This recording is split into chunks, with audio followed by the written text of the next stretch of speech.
Hey y'all, what's up? We back. We is back for another review of Love and Hip Hop ATL. Okay, we gotta go ahead and just get into this episode. I feel like the season is pretty good, so y'all go ahead and rate how y'all feeling about Love. Love and Hip Hop ATL. This particular episode, go ahead and write that down in the comments. All right, be sure to like the video while you guys are at it. Okay, and we're about to go ahead and get into this episode. All right, so first off, Miss Sierra then sat up here and had her ghetto girls eat. Like I guess this was like a, I'm thinking a pop up, but I feel like it was giving pop up. It was giving grand opening type thing, but it wasn't necessarily like a grand opening because I mean, I don't think she has a location. It's just more so like a cookbook and stuff like that. So she was doing like a pop up event for that, a big celebration for getting a ghetto girls eat up off the ground. So what ended up happening while she was there, Eric pops up, and y'all know Eric is her estranged husband, I guess you'll say. So he ended up popping up, and Sierra did something that I wish she would not have done. If this is your event and it's supposed to be all about you and you didn't want him there, I feel like she should have just went and told security, hey, can you go ahead and let him know that he can't come in? Like, period. Go ahead and escort him off the premises versus her going outside at her event to get on the red carpet to start arguing with this man. I want to argue with him. She went out there like, what you doing? What you doing here? What's going on? Because we see Eric over there giving his interview and he's talking about how he is kind of what co-founder or something like that or co-owner of the company and how he's helped her and all of this stuff. So I don't know if he gave any financial money to her for her to get ghetto girls eats up off the ground, but I don't know if I believe that he did, y'all, because I mean, what does she, I mean, is it a location? I don't think it's a location. Anybody can create a damn cookbook and put it online for just to sell online or even, create an actual cookbook that'll be shipped out to y'all. So I don't know how much he really helped. I mean, it's nothing to go and get an LLC. Like the things that she did, I would think that she is able to do on her own without him. So I'm trying to figure out, how did he necessarily help her, or was it just him giving, emotional, moral, all of that? Well, I'm not going to say financial support, but giving her support in that manner outside of the financial part, because I feel like she would have been able to maintain that. I don't know. Whatever it was, we already know that she is seeking to get a divorce from this man. And I don't think he should have showed up. You know that she don't want to be with you. You out here hiding from receiving these damn divorce papers or whatever, trying to lock this lady into being married to you. And this lady not even trying to be married to you no longer. Like, what's really going on? So at the end of the day, Eric, I just feel like she would not have wanted to see you there. So I don't think that it would have been in your best interest for you to pop up. Only for her to still have security tell you you got to get the hell on. I wouldn't have even went out there and engaged with you on the red carpet where the cameras and everything are. You know what I'm saying? Because this is supposed to be a positive thing about the event. Why am I, the owner, leaving my event to go outside to argue with my man on a damn red carpet for more blogs to be posting about that versus posting about the fact that I have this new cookware, cook line, whatever it is that I'm doing. Okay. You know what? Now that I think about it, Ghetto Girls Eat is making me think about Prima Donna's line. And we know Prima Donna can cook too. Prima Donna started doing her cookbooks and all of that. And then next thing you know, she's out here selling appliances. So I definitely see that being up the alley of a Miss Sierra. And I'm not opposed to it. I'm definitely here for it. Girl, go out there and get your coin. I love to see it. But y'all let me know y'all thoughts about that particular piece right there. All right, let's see. Okay, so yeah, Eric ended up popping up. Wasn't supposed to pop up, but he did. All right. But anywho, let's go ahead and let's get into. I believe I want to talk about Safaree and Spice because Safaree and Spice got a chance to go sit down, have some cute food, eat, whatever. And let's get into it. So while they're talking, right? Safaree says that when it comes to Amara La Negra of Love and Hip Hop, of Love and Hip Hop Miami, a show that I do not watch, okay, not any longer. I kind of don't watch because one, they're not as interesting to me. Two, I don't like watching Trina trying to overdo her celebrityism or whatever the case is. I can't take it sometimes. I think she's the baddest bitch. However, I don't think that she's at that level to act like the way that she do with people. So I don't be interested in seeing that. And in addition, I feel like me adding my additional little view to Love and Hip Hop Miami is only going to make them believe that Miami is really that girl when they're not. Hollywood is that girl, and that's the one y'all need to bring back. But anyway, let's go ahead.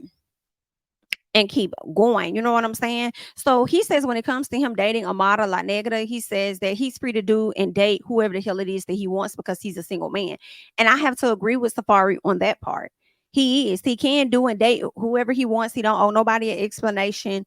That's between he and Amara. And I don't even think Amara and Erica Mena are even friends like that. I think Erica likes to attach herself to different women to act like they friends to prevent them or that label using that label to prevent them from dating a man that she's interested in. No, ma'am, don't work. Okay. Don't work over there. So he says she uses, when it comes to he's talking about Erica. He talks about how Erica uses the kids against him and how she uses them to pretty much, she likes to hang the kids over his head, according to him. Right. And he lets Spice know that while she's out here acting like I'm a deadbeat and I do this and I do that, she's not telling you that we still out here fucking. That's something that she's not letting you know. Like, we still be out here humping and bumping and getting it in and doing our thing. Like, why she ain't telling nobody that? Why she want to sit up there and try and expose me? She needs to expose the fact that she's still fucking and sucking on me. And I have to be honest and say that I do believe Safaree when he says this, because the antics that Erica has shown us on social media has not made any sense. And I was confused. Like, girl, why are you still pressed? You divorced this man. Why are you so bothered who all he's seeing, who he's dating ever so often? Like, you always take the argument left, and then it be more so about who he's messing with, but then you bring in how he don't do for the kids. So it's giving you're not over him. You divorced him thinking it was going to trigger something in him for him to get his shit together, and it didn't. Meanwhile, you're still over there fucking on your husband, your ex-husband. So yeah, that's what that's really giving. I do believe Safaree on that part. Now he says that Erica left him with the kids while she went out to Mexico with another man. And to me, I felt like Safaree felt the way about that. And I said, you have the audacity to sit up here and feel any type of ways with this lady and whatever she out here doing. You have the audacity when you've been out here thotting and motherfucking bopping. If she did go to Mexico with another man, it's none of your motherfucking business. Yes, you got them kids. Watch them fucking kids. Because guess what? When you was over there with Amada and you was over there buying Rolexes and all that extra shit, trying to buy love and fake impress this woman, where was Erica at? At home with your goddamn kids. So I don't care nothing about it while you trying to throw that up there like it's supposed to mean something. Okay, go away from us with this. He says that there is no chance in hell that he'll get back with Erica. I don't believe shit Safaree talking about. If there's a chance in hell that you would still fuck on her, there's a chance in hell that y'all could potentially get back together. I do not care. Y'all both enjoy that toxic love. Neither one of y'all are getting the healing that you need. So this cycle will continue to go on and on, my friend. Y'all might as well get back together again. Anywho, Safaree says what happens with him and Erica is none of Amada's business. I feel like maybe not right now, it's not any of her business, but I feel like at some point it's going to become her business if you guys get even more serious. So she needs to know. And also, I feel like if you're sexually active with that lady, at least let that lady know that you smashing on your baby mama. But I feel like that's too much like right. And Amada, you should know you a baby mama, so you should know you ain't stupid, girl. You ain't, don't be dumb. You should know. It should be an unwritten rule and an assumption that this man is fucking on his ex-wife. All right. Not just the baby mama, but you know, this lady was his ex-wife as well. You feel what I'm saying? But it's giving baby mama first. Hey Bambi, how are you? Anyway, let's go ahead and keep going.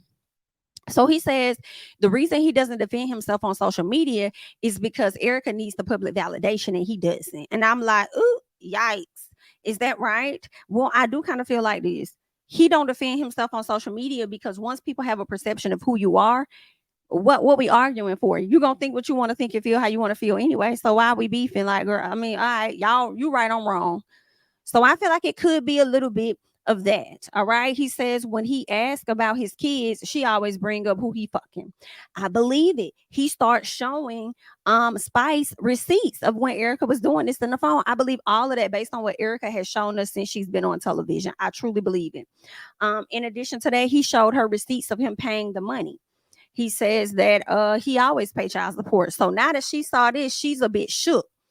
Right. So Spice is like, whoa, this lady been over here playing you out. Like, you don't do this, you don't do that, you don't get your kids, you don't this and that. Whole time she lying.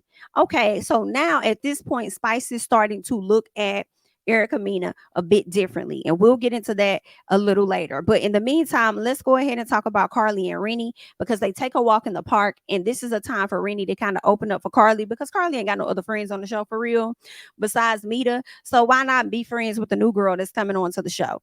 And the fact that I do believe Carly may have lost her mom, or either maybe it was her grandmother.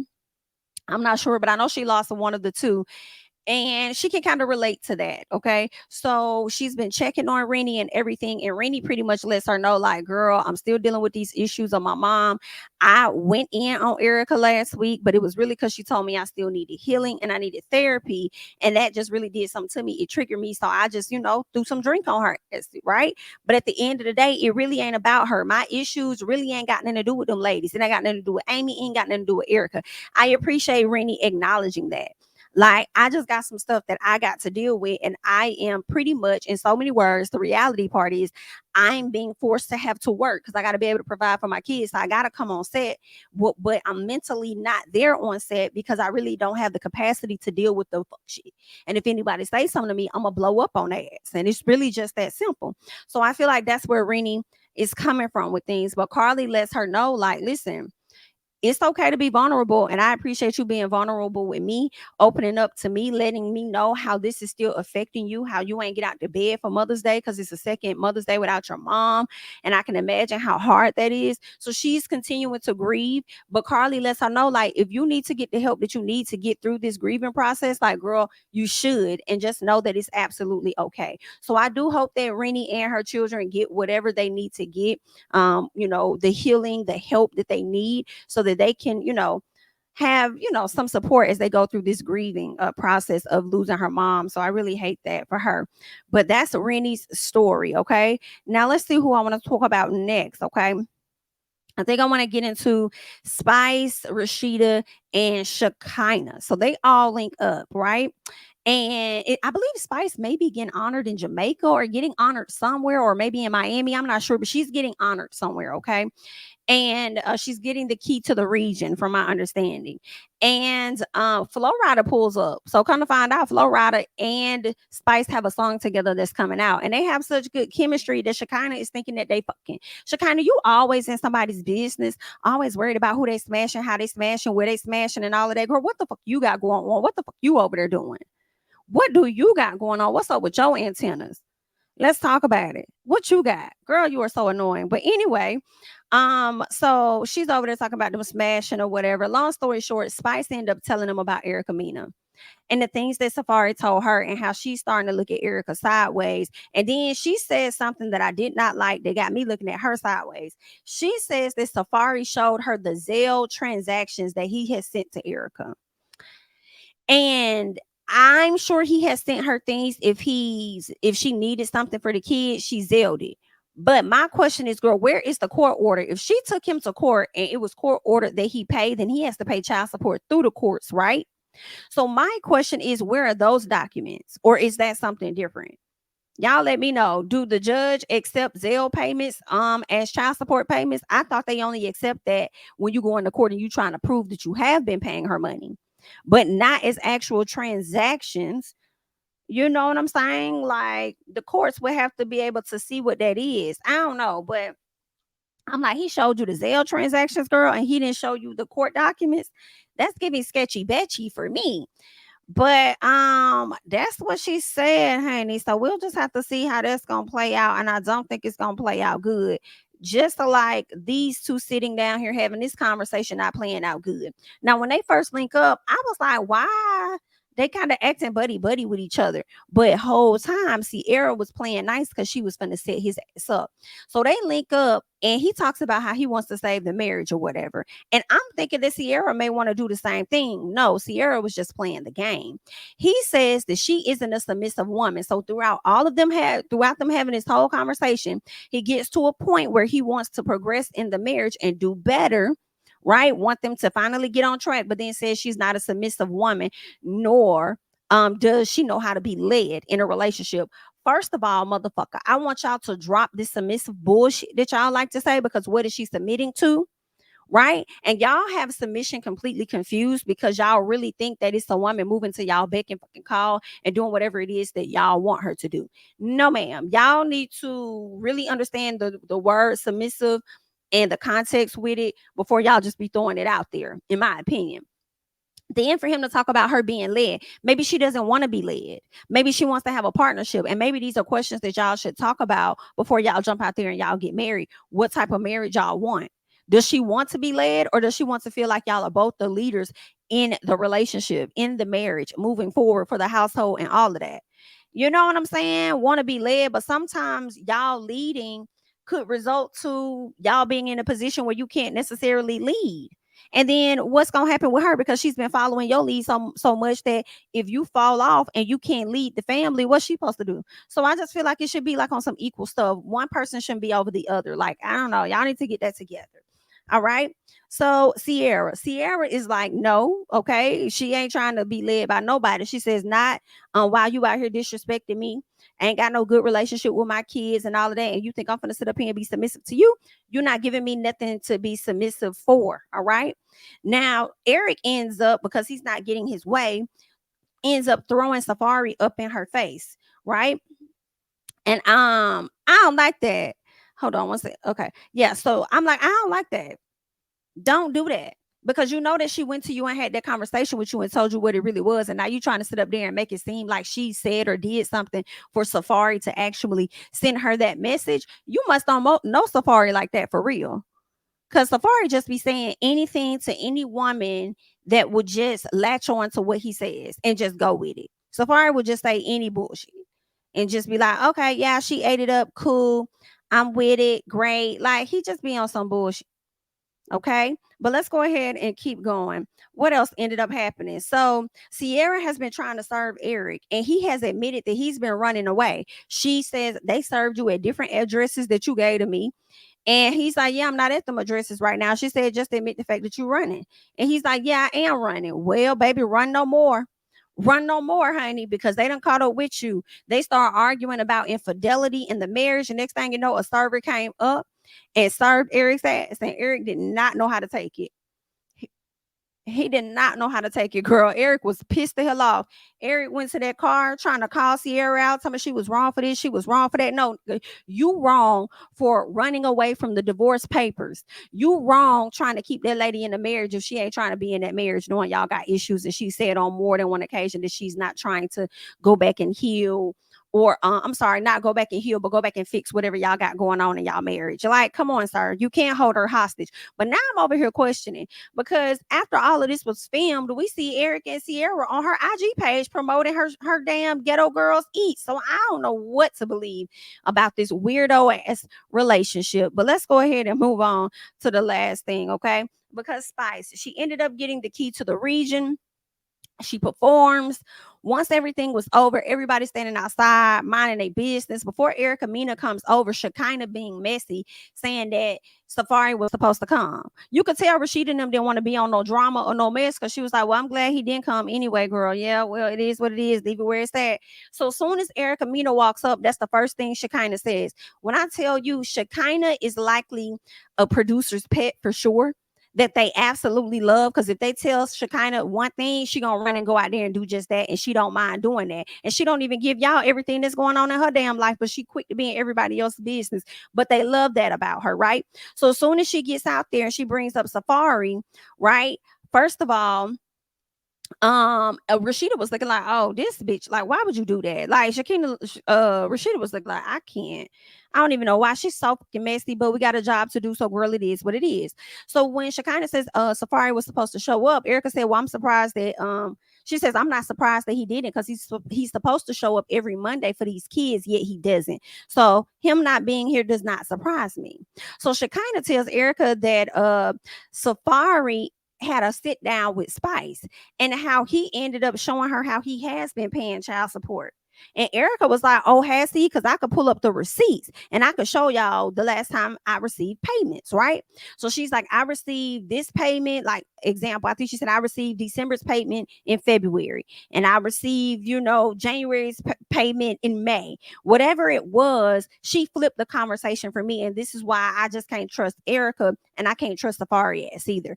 Okay. So Erica flipped the conversation from Safaree don't pay at all to the conversation being he pays late.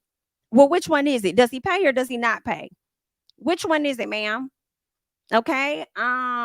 Yikes. But either way, y'all be over there switching stories, you and Safaree. But she also decided to flip this conversation from being about her and the lies and the things that she may have said about Safaree to focusing on how bad Safaree is and him trying to holler at her closest friend, Sierra.